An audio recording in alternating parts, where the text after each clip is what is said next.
Okay, good day everyone. Proceed tayo sa Netflix, issue, not working. So, ito po ang ating troubleshooting.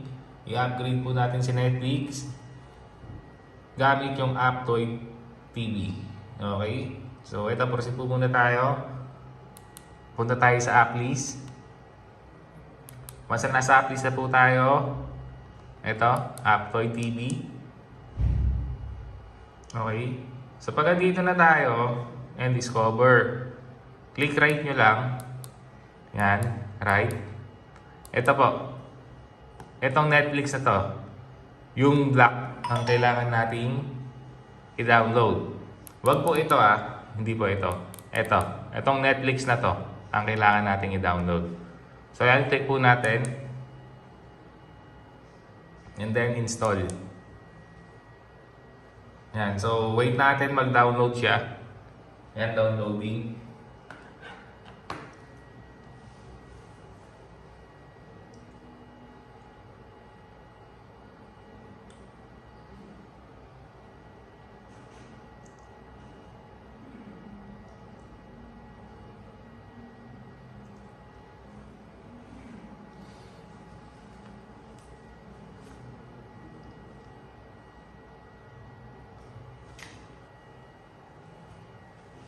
So, hintayin lang natin matapos yung downloading.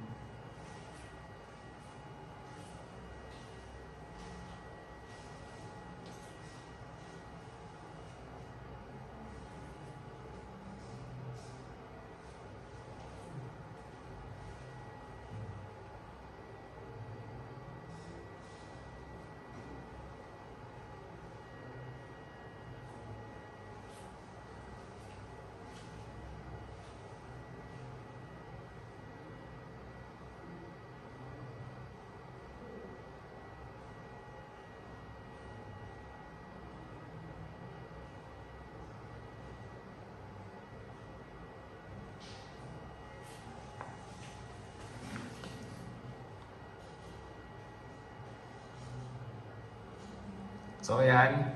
Pag lumabas na po ito, do you want to install application? Click nyo lang po install. Ayan. And then, wait nyo lang po siya matapos mag-install.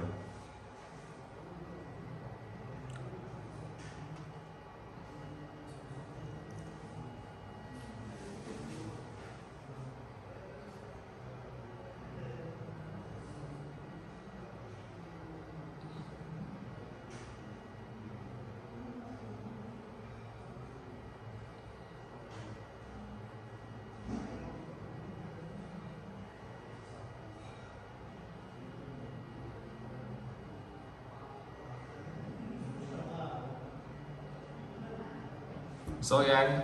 App install. So, click na lang natin. Open.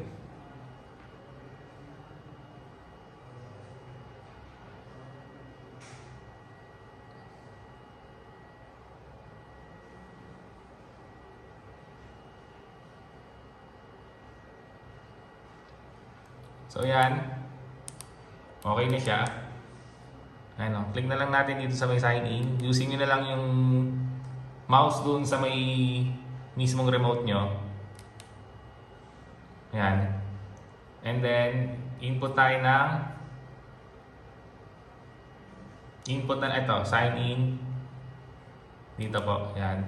And then, input na po natin yung ating Netflix account. So, ito, input ko po muna.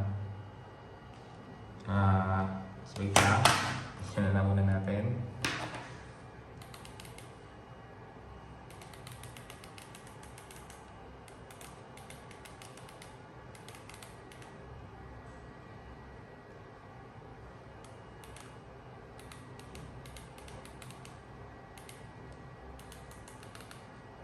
So, ayan. So, click na natin, sign in.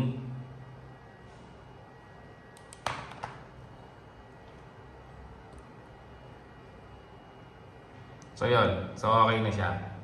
So, yan. Pwede na tayo mag-navigate.